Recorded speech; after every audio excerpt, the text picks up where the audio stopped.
Hello guys, मेरा नाम है मयंक और आप देख रहे हैं कोडिंगर। तो पिछले वीडियो में हमने देखा था कि किस टाइप से हम @सिंगलटन को यूज करते हैं और इसकी ज़रूरत क्या है। तो इस वीडियो में हम स्पेसिफिकली @सिंगलटन के बारे में थोड़ा और देखेंगे। तो हम देखेंगे कि @सिंगलटन कंपोनेंट के साथ में किस टाइप से बिहेव करता है। यदि कंपोनेंट के हम मल्टीपल ऑब्जेक्ट बनाते हैं तो फिर @सिंगलटन जो है वो हम कैसे यूज कर सकते हैं और इसके बिहेवियर कैसे चेंज होते हैं।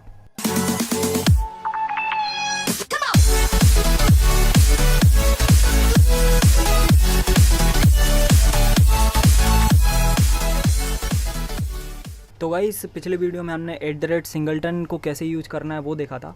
तो जो @सिंगलटन है वो डेगर का एक स्कोप है और इस स्कोप के थ्रू हम बता सकते हैं कि अपने कंपोनेंट में कोई भी ऑब्जेक्ट जो है वो केवल एक ही बार क्रिएट करना है और सेकेंड टाइम यदि उस ऑब्जेक्ट की ज़रूरत पड़ रही है तो उसको फिर रीयूज करना है।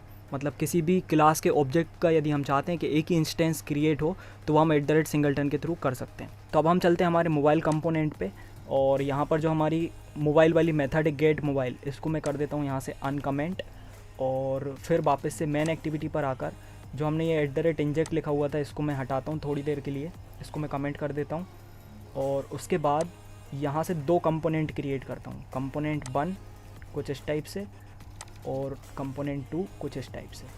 तो ठीक है, यहाँ पर मैंने जो अपना मोबाइल कंपोनेंट है उसके दो ऑब्जेक्ट क्रिएट कर लिए। अब जो हमारा मोबाइल था उसके मैं 4 ऑब्जेक्ट क्रिएट करता हूँ, 4 रेफरेंस वेरिएबल यहाँ पर क्रिएट करता हूँ। तो एक और मैं बना लेता हूँ मोबाइल 3, देन मोबाइल 4 और उसके बाद जो मेरा कंपोनेंट 1 है इसके थ्रू मैं मोबाइल 1 और मोबाइल 2 को इंस्टेंशिएट करूँगा। तो यहाँ पर मैं लिख देता हूँ mobile 1 equal to component 1 dot get mobile और इसी को मैं डुप्लीकेट कर लेता हूँ 4 बार और यहाँ पर मैं कर देता हूँ मोबाइल 2। तो जो कंपोनेंट 1 है उससे मैंने मोबाइल 1 और मोबाइल 2 को इंस्टेंशिएट कर लिया और जो मोबाइल 3 और मोबाइल 4 है उसको मैं कंपोनेंट 2 से इंस्टेंशिएट करूँगा कुछ इस टाइप से।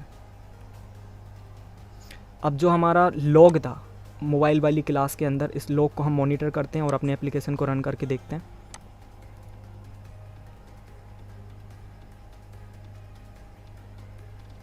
तो गाइस, एप्लीकेशन सक्सेसफुली रन हो चुका है और आप यहाँ पर देखें तो मोबाइल के 4 ऑब्जेक्ट क्रिएट हुए हैं। चारों का हैश कोड डिफरेंट है, तो इससे हमको पता चला कि ये 4 अलग अलग ऑब्जेक्ट क्रिएट हुए हैं। उसके बाद बैटरी को देखें तो बैटरी 1 और बैटरी 2 दोनों सेम है। उसके बाद बैटरी 3 और बैटरी 4 ये दोनों सेम है। ठीक है, ऐसे ही हम मीडियाटेक को देखें तो मीडियाटेक 1 और मीडियाटेक 2 जो हैं वो सेम है। उसके बाद में मीडियाटेक 3 और मीडियाटेक 4 सेम है। तो टोटल क्या हुआ है, यहाँ पर 2 बैटरी के ऑब्जेक्ट क्रिएट हुए हैं और जो मोबाइल 1 और मोबाइल 2 हैं वो सेम बैटरी को यूज़ कर रहे हैं। ऐसे मोबाइल 3 और मोबाइल 4 जो हैं वो सेम बैटरी को शेयर कर रहे हैं। सेम यहाँ पर मीडियाटेक के साथ है। मोबाइल 1 मोबाइल 2 सेम मीडियाटेक को शेयर कर रहे हैं। मोबाइल 3 मोबाइल 4 सेम मीडियाटेक को यूज़ कर रहे हैं। ठीक है, तो टोटल यहाँ पर क्या हुआ है मैं एक बार आपको फिर से बताता हूँ। 4 मोबाइल के ऑब्जेक्ट क्रिएट हुए हैं, 2 बैटरी के ऑब्जेक्ट क्रिएट हुए हैं, 2 मीडियाटेक के ऑब्जेक्ट क्रिएट हुए हैं। मोबाइल 1 मोबाइल 2 सेम बैटरी और सेम प्रोसेसर को यूज कर रहे हैं। मोबाइल 3 और मोबाइल 4 जो है वो सेम बैटरी और सेम प्रोसेसर को शेयर कर रहे हैं। तो ऐसा क्यों हुआ है? हमने तो @सिंगलटन यूज़ किया था तो बैटरी का भी एक ही ऑब्जेक्ट बनना चाहिए था, सेम प्रोसेसर का भी एक ही ऑब्जेक्ट बनना चाहिए था। फिर प्रोसेसर के 2 ऑब्जेक्ट कैसे बन गए, सेम बैटरी के 2 ऑब्जेक्ट कैसे बन गए? तो ऐसा इसलिए हुआ है क्योंकि हमने यहाँ पर 2 कंपोनेंट यूज़ किए थे, 2 डिफरेंट कंपोनेंट यूज़ किए थे। तो हम जितने कंपोनेंट यूज़ करते हैं उतने ऑब्जेक्ट बनते हैं। मतलब @सिंगलटन यदि हमने किसी के ऊपर लिख कर आ गया तो उसका मतलब ये नहीं होगा कि पूरे एप्लीकेशन में ही फिर उसका सिंगल ऑब्जेक्ट बनेगा।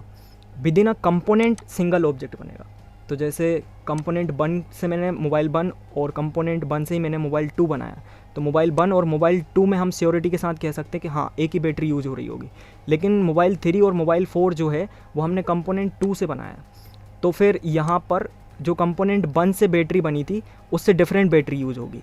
तो मतलब हम जितने कंपोनेंट बनाएंगे उस पर डिपेंड करेगा कि कितने ऑब्जेक्ट बन रहे हैं। तो यदि आपने @सिंगलटन स्कोप किसी कंपोनेंट में यूज किया है, फिर आप उस कंपोनेंट के जितने ऑब्जेक्ट बनाओगे उतने ही फिर उस क्लास के ऑब्जेक्ट बनेंगे जिसके ऊपर आपने @सिंगलटन लिखा हुआ है। तो अभी मैंने जो बोला यदि आपको समझ में नहीं आया तो इसको 2-3 बार सुनिए, फिर ये आपको समझ में आएगा। और इन लॉक्स को देखिए, इन लॉक्स को देखेंगे तो आपको समझ में आएगा कि मोबाइल 1 और जो मोबाइल 2 हैं वो सेम बैटरी को शेयर कर रहे हैं, ऐसे मोबाइल 3 और मोबाइल 4 जो हैं वो सेम बैटरी को शेयर कर रहे हैं। और कितने ऑब्जेक्ट बनने ये किस पर डिपेंड करेगा, ये डिपेंड करेगा कितने कंपोनेंट के ऑब्जेक्ट बन रहे हैं। जितने कंपोनेंट के ऑब्जेक्ट बनेंगे उतने ही फिर जो है बैटरी और जो प्रोसेसर है जिनके ऊपर हमने @सिंगलटन स्कोप लगाया हुआ था, उतने फिर बैटरी और जो हमारा प्रोसेसर है उसके ऑब्जेक्ट बनेंगे। तो ठीक है, इस एग्जांपल से हमको क्या पता चला कि @सिंगलटन जो है वो एक स्कोप है, और कोई भी स्कोप जो रहता है वो विदिन अ कंपोनेंट काम करता है। यदि आप कंपोनेंट के मल्टीपल ऑब्जेक्ट क्रिएट करोगे तो फिर जो स्कोप आपने किसी भी क्लास के ऑब्जेक्ट के ऊपर लिखा हुआ है तो फिर उस क्लास के उतने ही ऑब्जेक्ट बनेंगे जितने आपने कंपोनेंट के ऑब्जेक्ट बनाए होंगे। तो यदि मुझे कोई ऑब्जेक्ट पूरे एप्लीकेशन के लिए सिंगलटन चाहिए, मतलब कि जैसे जो मेरी बैटरी है वो मैं चाह रहा हूँ कि पूरे एप्लीकेशन में केवल उसका एक ही ऑब्जेक्ट बने, तो फिर मैं जो ये कंपोनेंट है, मोबाइल कंपोनेंट, इस कंपोनेंट को अपने एक्टिविटी के अंदर क्रिएट नहीं कर सकता, क्योंकि जैसे ये मेरी एक एक्टिविटी है, मेन एक्टिविटी, ऐसी फिर कोई और दूसरी मैंने एक्टिविटी बनाई, तो उस दूसरी एक्टिविटी में यदि मुझे बैटरी यूज़ करना है तो देन फिर से मुझे मोबाइल कंपोनेंट का ऑब्जेक्ट बनाना पड़ेगा। फिर एक कंपोनेंट का ऑब्जेक्ट यहाँ हो जाएगा, एक कंपोनेंट का ऑब्जेक्ट वहाँ हो जाएगा, तो दो डिफरेंट कंपोनेंट के ऑब्जेक्ट हो जाएंगे, तो बैटरी भी क्या है फिर डिफरेंट बनेगी। तो यदि बैटरी का मुझे सिंगल ऑब्जेक्ट चाहिए तो जो मोबाइल कंपोनेंट है उसको मुझे ऐसी जगह बनाना पड़ेगा कि पूरी एप्लीकेशन की लाइफ में वो एक ही बार क्रिएट हो और सारी एक्टिविटियों से फिर मैं उसको एक्सेस कर पाऊँ। तो ऐसी जगह कहाँ होगी, ऐसी जगह होगी हमारी एप्लीकेशन क्लास, क्योंकि जो एप्लीकेशन क्लास की ऑन क्रिएट मेथड है वो पूरी एप्लीकेशन की लाइफ में एक ही बार चलेगी, और एप्लीकेशन क्लास के अंदर यदि मैंने जो मोबाइल कंपोनेंट है उसका ऑब्जेक्ट बना दिया तो फिर किसी भी एक्टिविटी से फिर मैं उसको एक्सेस भी कर पाऊँगा। तो हम यहाँ पर एक एप्लीकेशन क्लास क्रिएट करते हैं। तो उसके लिए यहाँ पर राइट क्लिक करके मैं क्रिएट करता हूँ एक नई जावा क्लास, इसका नाम रख देते हैं मेन एप्लीकेशन, और देन फिर हम इसको एक्सटेंड करवाते हैं एप्लीकेशन क्लास से, और इसमें ऑन क्रिएट जो मेथड है उसको मैं ओवरराइड करता हूँ, और फिर जो हमारा मोबाइल कंपोनेंट था इसको मैं कॉपी कर लेता हूँ, और इधर पर हम कुछ इस टाइप से मोबाइल कंपोनेंट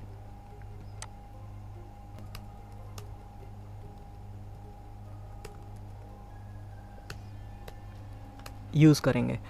तो इसके लिए मैं एक गेटर मेथड बना देता हूँ और इसको प्राइवेट कर देता हूँ। तो ये मैंने इसको प्राइवेट कर दिया। उसके बाद इधर पर गेटर मेथड के लिए मैं फंक्शन अल्ट और इंसर्ट प्रेस कर रहा हूँ, देन गेटर चूज़ करके, और ये मैंने गेटर मेथड बना दी। अब मेन एक्टिविटी में से हम जो हमने दो मोबाइल कंपोनेंट के ऑब्जेक्ट यूज़ किए थे इनको मैं हटा देता हूँ, और जो कंपोनेंट मैंने यहाँ पर बनाया है ये वाला कंपोनेंट, अब हर एक्टिविटी में हम इसी को यूज करेंगे। तो कैसे कर पाएंगे हम? तो सबसे पहले इधर पे मैं लिखता हूँ main application, then get application, फिर इस पूरे को सिलेक्ट करके कुछ इस टाइप से पैरेंथेसिस लगाए, और उसके बाद में यहाँ से मैं गेट कंपोनेंट जो मेथड है उसके थ्रू कंपोनेंट गेट कर सकता हूँ। तो ये मुझे कंपोनेंट मिल गया, ठीक है। और इसको मैं एक रेफरेंस वेरिएबल में रख लेता हूँ, तो रेफरेंस वेरिएबल का नाम भी हम कंपोनेंट ही रख देते हैं कुछ इस टाइप से, ठीक है। तो यहाँ पर क्या होगा, ये नया ऑब्जेक्ट अब क्रिएट नहीं होगा, जो ऑब्जेक्ट हमने यहाँ पर बनाया था उसी को अब हम रीयूज करेंगे, उसको हम यहाँ से कुछ इस टाइप से एक्सेस कर सकते हैं। तो ये मैंने टाइप कास्ट गेट एप्लीकेशन से हमको एप्लीकेशन क्लास का ऑब्जेक्ट मिल जाएगा, फिर उसको मेन एप्लीकेशन वाली क्लास में टाइप कास्ट किया है, उसके बाद हमको ये मेन एप्लीकेशन का ऑब्जेक्ट मिल जाएगा इतने पूरे कोड से। उसके बाद ऑब्जेक्ट के थ्रू हम क्लास की कोई भी मेथड यूज़ कर सकते हैं। तो ये एक इंस्टेंस मेथड है, इसको मैंने यूज किया है, और ये इंस्टेंस मेथड मुझे मोबाइल कंपोनेंट का ऑब्जेक्ट जो है वो रिटर्न करने वाली है। तो इस रेफरेंस वेरिएबल में मैंने मोबाइल कंपोनेंट को रखवा लिया। अब सेम मोबाइल कंपोनेंट मैं इधर पर यूज़ कर लेता हूँ और सेम इधर पे।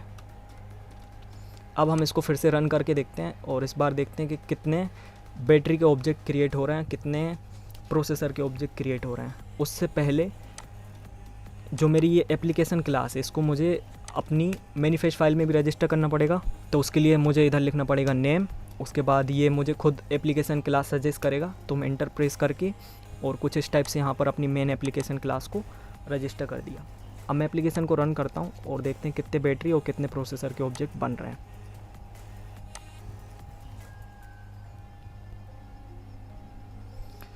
तो गाइस एप्लीकेशन सक्सेसफुली रन हो चुका है और आप यहाँ पर देख सकते हैं कि मोबाइल के 4 डिफरेंट ऑब्जेक्ट क्रिएट हुए हैं, चारों के हैश कोड जो हैं वो डिफरेंट हैं।